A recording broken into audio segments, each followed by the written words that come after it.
सुमन अपने घर में अपनी बहू रेखा और बेटे राजीव के साथ रहती थी। सुमन और रेखा की जरा भी नहीं बनती थी। आए दिन सुमन को रेखा से किसी न किसी बात की नाराजगी रहती थी, पर बेचारी रेखा करती भी तो क्या। सुमन उसकी सास थी, इसलिए वो किसी से कुछ नहीं बोल पाती और चुपचाप सुमन की सारी बातें सुनती रहती। बहू, तुझसे एक काम सही से नहीं होता। मैंने तुझे कितनी बार कहा है कि बिना मुझसे पूछे तो सुबह का नाश्ता नहीं बनाएगी। पर माँ जी, आप सुबह के 9 बजे उठी हैं। अगर मैं आपके उठने की राह देखती तो राजीव जी भूखे ही ऑफिस चले जाते ना। पता नहीं कैसी बहू मिली है मुझे, जब देखो मुझे उल्टे जवाब देती रहती है। और एक मैं थी, अरे बहू, मैं भी कभी बहू थी। जब मैं बहू थी ना, तब मैंने अपनी सास से कभी उल्टा जवाब नहीं किया। और एक तुझे देख लो, तुझे तो मेरी कोई बात सुननी ही नहीं है। इस तरह सुमन रेखा से नाराज होकर अपने कमरे में चली जाती है। शाम को राजीव घर आता है और दोनों सास बहू का फूला हुआ मुंह देखकर चुपचाप खाने के टेबल पर खाना खाने लगता है और अपनी माँ से कहता है, माँ, कल दादी आ रही है, तो आप कल दादी की पसंद का खाना बनवा लेना। नहीं तो आप तो जानती है ना दादी को। क्या? कल तेरी दादी गांव से आ रही है? पर तूने मुझे ये बात पहले क्यों नहीं बताई? माँ, मुझे भी ये बात अभी कुछ देर पहले ही पता चली है। वैसे दादी ना हमें सरप्राइज़ देना चाहती थी। इनफैक्ट उन्होंने तो मुझे ये भी कहा था कि मैं उनके आने की खुशखबरी यहाँ पर किसी को ना दूँ। पर मैंने सोचा जैसे दादी हमें सरप्राइज़ दे रही है, क्यों ना उनके आने का स्वागत करके हम भी उन्हें सरप्राइज़ दे दें। अच्छा, मैं चलता हूँ। रेखा, कल सुबह मुझे जल्दी उठा देना, मुझे स्टेशन पर दादी को लेने जाना है। आ गई मेरी मुसीबत। हे भगवान, रक्षा करना मेरी। सास की सास आ रही है, अब आएगा मजा। बहुत सास होने का रूप झाड़ती है ना माँ जी। अब जब उनकी सास आएगी और उनकी क्लास लेगी तब आएगा मुझे मजा। अब देखना सासू माँ, मैं कैसे आपकी सास के साथ मिलकर आपकी सांस गले में अटकाती हूँ। अगली सुबह राजीव अपनी दादी पुष्पा को लेकर घर आता है और घर आते ही पुष्पा सुमन से कहती है, बहू तो नहीं सुधरने वाली। मैं इतने दिनों बाद यहाँ आई हूँ, पर तूने मेरे लिए अब तक साड़ी और गर्म पानी करके भी नहीं रखा। अरे पर माँ जी, अभी तो गर्मी है ना, और भला गर्मी में गर्म पानी से कौन नहाता है? और मुझे तो पता भी नहीं था कि आप आने वाली हैं। बहू, मुझसे झूठ ना बोलिए। मैं राजीव को बहुत अच्छे से जानती हूँ। उसके पेट में कोई बात नहीं पचती। और एक बात, अब मेरी उम्र हो चली है और एक बूढ़ा इंसान एक छोटे बच्चे की तरह नाजुक होता है। इसलिए इस समय तुझे मेरा ख्याल रखना चाहिए, वरना तुझे तो कोई फर्क ही नहीं पड़ता ना मुझसे। इस तरह पुष्पा घर आते ही अपनी बहू सुमन को डांटने लगती है। और इसी बीच रेखा अपनी दादी सास के लिए एक साड़ी लेकर आती है और अपनी दादी सास से कहती है, दादी जी आप नाराज़ मत होइए, माँ जी को आपका ख्याल नहीं है तो क्या हुआ, आपकी छोटी बहू है ना, मैंने आपके लिए पानी गर्म करके रखा है और ये देखिए मैं आपके लिए नई साड़ी भी लेकर आई हूँ। चलिए अब जल्दी से तैयार हो जाइए। कल मुझे सीख ले कुछ अपनी बहू से ही। अब क्या था, बेचारी सुमन अपनी बहू और सास के बीच में फंस जाती है। अब ऐसे ही कुछ दिन बीत जाते हैं और रेखा की अपनी दादी सास से बहुत बनने लगती है, जिस वजह से हमेशा सुमन अपनी सास और बहू के बीच में फंस जाया करती। ऐसे ही एक दिन, माँ जी ये आपकी कॉफ़ी, और आप मुझे बता दीजिए ना नाश्ते में क्या बनाऊँ। कॉफी? सुमन बहू, कब से कॉफी पीने लगी तू? और ये क्या है हाँ? सुबह के 8 बज गए और घर में नाश्ता नहीं बना? हाँ दादी जी, जिस दिन घर में चाय बनती है ना उस दिन माँ जी को कॉफ़ी चाहिए होती है, और जिस दिन कॉफ़ी बनती है उस दिन चाय। हाँ, नाश्ते का तो पूछिए मत, माँ जी तो सुबह के 9 बजे उठती है ना, और अगर मैं कभी बिना उनकी इजाज़त के नाश्ता बना दूँ तो नाश्ता करने में भी इनके 100 ड्रामे होते हैं। अब आप ही बताइए मैं बेचारी क्या करूँगी। बहू, जहाँ तूने अपनी दादी सास से मेरी इतनी चुगली कर दी है, वहीं तो अपनी दादी सास को ये भी बता दे कि मैं तुझे एक दिन पहले ही बता देती हूँ कि नाश्ते में क्या बनेगा। और रही मेरे सुबह 9 बजे उठने की बात, तो खुद भी कौन सा जल्दी उठ जाती है। सुमन बहू, अपनी गलतियों को छुपाने के लिए रेखा बहू पर अपनी गलतियों को मत डालो। मेरे सामने की बात है, आज सुबह 4 बजे रेखा बहू मेरी उठ गई थी। अरे मेरे साथ मंदिर भी गई थी, पर तू नहीं सुधरने वाली। शादी के बाद भी तेरी आँख नहीं खुलती थी और सास बनने के बाद भी नहीं खुलती। क्या कहा दादी जी आपने? माँ जी पहले भी इसी तरह से सोती थी?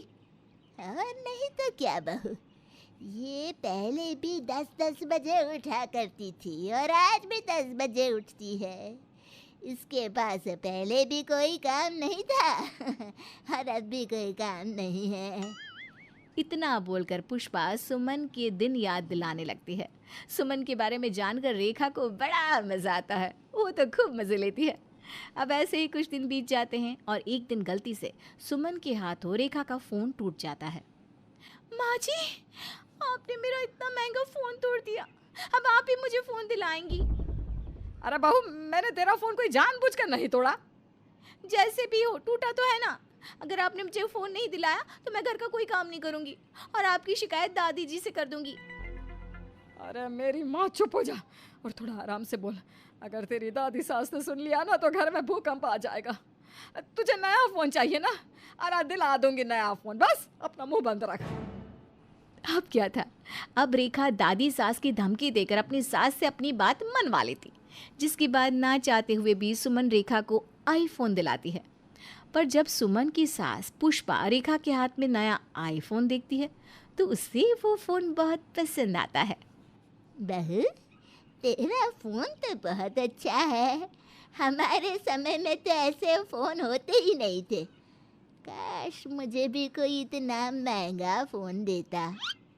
दादी जी, मुझे ये फ़ोन माँ जी ने दिया है। अब जैसे ही पुष्पा को पता चलता है कि सुमन ने अपनी बहू को फ़ोन दिया है तो पुष्पा का पारा गर्म हो जाता है और पुष्पा सुमन से कहती है, देखा दिया ना फर्क सास और बहू में। अपनी बहू को फ़ोन दिया जा रहा है और सास को आज तक एक साड़ी भी नहीं दी गई तुझसे। अरे जब मेरी सास जिंदा थी तब मैं हमेशा अपनी सास को कुछ ना कुछ देती, पर एक तुझे देखो, बेशर्म कहीं की। अब क्या था, अपनी सास के ताने सुनकर बेचारी पुष्पा अपनी सास को भी आईफोन दिलाती है और इसी तरह से दिन बीतते हैं। समय के साथ बेचारी सुमन अपनी सास बहू के बीच में फंसती ही जाती है। हे भगवान, न जाने मेरी सास कब जाएगी। मैं तो इन सास बहू के बीच में फंस चुकी हूँ। सुमन ये सब कुछ सोच रही थी कि तभी गांव से पुष्पा के बड़े बेटे का फोन आया। क्या बेटा, मुझे कल के कल गांव आना पड़ेगा। किसी ने हमारी जमीन हड़प ली।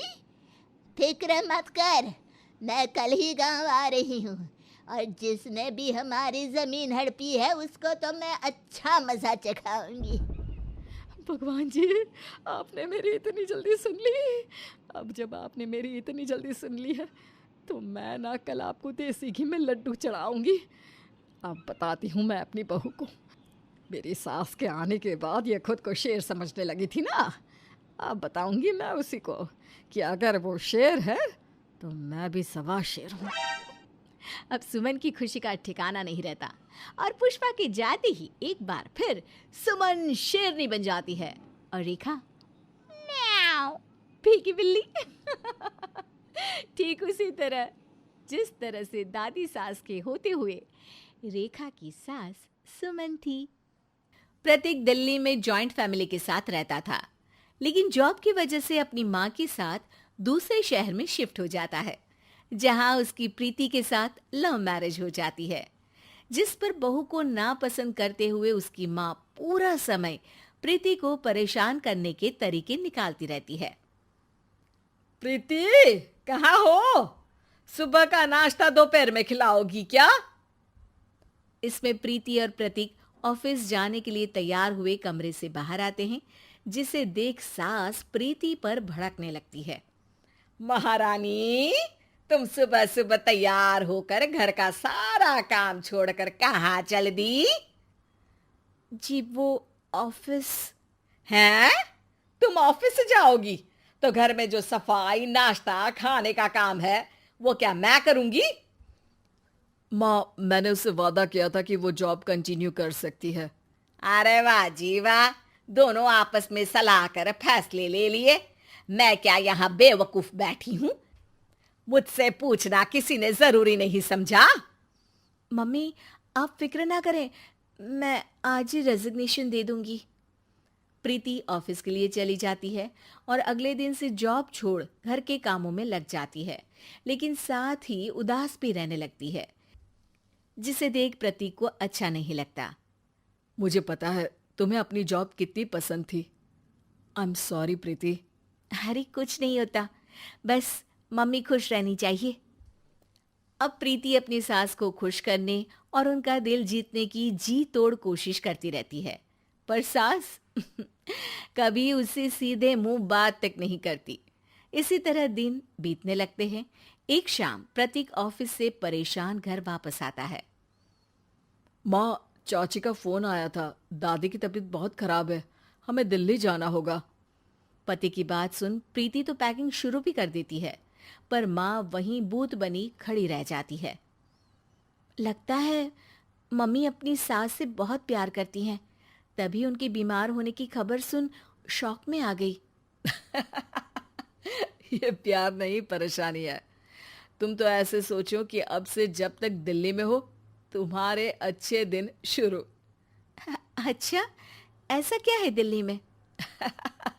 वो तुम्हें कुछ ही घंटों में पता चल जाएगा। सास के रिएक्शन और पति की बात से कंफ्यूज्ड प्रीति दोबारा पैकिंग में लग जाती है, जिसके बाद कुछ घंटों का सफर तय कर तीनों दिल्ली पहुंच जाते हैं, जहां घर के अंदर पहुंचते ही लोगों की भीड़ देख प्रीति परेशान हो जाती है। हे भगवान, इतनी भीड़! प्रतीक, कहीं तुम्हारी दादी को कुछ हो तो नहीं गया ना? पागल, ये भीड़ नहीं, मेरा परिवार है। क्या? इसे तुम परिवार कहते हो? अरे इसे तो जिला घोषित कर देना चाहिए। तुम्हारा परिवार का तो अपना पर्सनल बिग बॉस बन सकता है। हैरान परेशान प्रीति परिवार वाले सदमे से बाहर निकली भी नहीं होती कि सिर पर पल्ला रखे शांत तरीके से सबके साथ बात करते हुए अपनी सास को देख उसे दूसरा सदमा लग जाता है। हाय राम, ये मम्मी का ऐसा भी कोई रूप है? ये तो मुझे पता ही नहीं था। ये तुम्हारी सास का ससुराल है। तभी प्रतीक की बहन बोल पड़ती है। यहाँ आपको ऐसी ऐसी चीजें देखने मिलेंगी जो सपने में भी सोची नहीं होंगी। हाँ, ये कुछ दिन तो बहुत इंटरेस्टिंग लग रहा है। सब एक साथ दादी के कमरे में जाते हैं, जहां पहुंचते ही उसे दादी की आवाज सुनाई देती है। क्यों रे, सास से मिलने की फुर्सत मिल गई? दूसरे शहर जाकर छूट क्या मिली? तुम तो भटकता पंछी बन गई। इतने समय में ये तक नहीं पूछा कि जिंदा भी हूं या मर गई। प्रीति की सास अपनी सास के पैर छूती है। अरे कैसी बात कर रही है मम्मी, आपको तो मेरी उम्र भी लग जाए। अरे बस कर, ये झूठी उम्र देने वाली बातों का दिखावा ना कर। तेरा बस चले ना तो जो मेरी बची कुची जिंदगी है वो भी अभी खत्म कर दे। अरे बहू कहाँ है? इस पर सास प्रीति को दादी से मिलवाती है। दादी प्रीति को बहुत प्यार देती है। क्यों बहू, तेरी ये सास परेशान तो नहीं करती ना? अगर करती है तो अभी बता दे, मैं इसकी क्लास लगा दूंगी। अरे कैसी बात कर रही है माँ जी, भला मैं क्यों किसी को परेशान करूंगी। प्रीति अपनी सास का ये रूप एंजॉय कर ही रही होती है कि तभी चाची वहां आकर प्रीति को अपने साथ ले जाती है। सास की क्लास लगते देख जो खुशी मिल रही थी वो तुम्हारे चेहरे से साफ पता चल रही थी, इसीलिए ले आई, क्योंकि अगर उन्हें पता चल जाता तो तुम्हारी खैर नहीं थी। थैंक यू चाची जी। चाची और प्रीति घर में झूले पर बैठी बात कर ही रही होती है कि उसकी सास भी वहां आ जाती है। मतलब यहाँ सारा काम मैं करूं और तुम बैठी हंसी ठिठोली करो? अरे चलो जाओ खाना बनाओ। सास प्रीति को डांटकर काम करने भेज देती है, जिसे दादी देख लेती है और एक बार फिर सासू माँ की क्लास लग जाती है, जिसे पूरा परिवार मजे से खड़ा होकर देखने लगता है। क्यों रे, मैंने तुझे काम बोला और तू उस बच्ची को परेशान कर रही है। सास की कोई इज्जत रह गई है इस घर में या नहीं? यहाँ खुद की सास होते हुए भी ज्यादा बड़ी बन रही है। अब नहीं मम्मी जी, मैं तो बस थोड़ी मदद के लिए बोल रही थी। सास रसोई में जाकर काम करने लगती है और दादी प्रीति को लेकर वहां से चली जाती हैं। इसी तरह एक हफ्ता बीत जाता है, जिसमें दादी अपनी बहू को डर, इज्जत और प्यार का फर्क समझाती रहती है और प्रीति उसका मजा लेती है। वापस जाते हुए दादी प्रीति और उसकी सास दोनों को अपने पास बुलाती है। मेरी बहू जिद्दी और अड़ियल है, इसलिए उससे हमेशा सही काम करवाने के लिए मुझे सख्ती करनी पड़ती है। लेकिन तुम्हारी बहू अच्छी है। तेरी खुशी के लिए वो अपनी जॉब और सपने भी छोड़कर घर में बैठी है। अपनी बहू के साथ प्यार से रहो। और प्रीति, अगर अभी भी तुम्हारी सास परेशान करे ना, तो फिर तुम्हें पता चल ही गया है कि शिकायत कहाँ करनी है। जी, अपनी सास के ससुराल में उनकी सासू माँ के पास।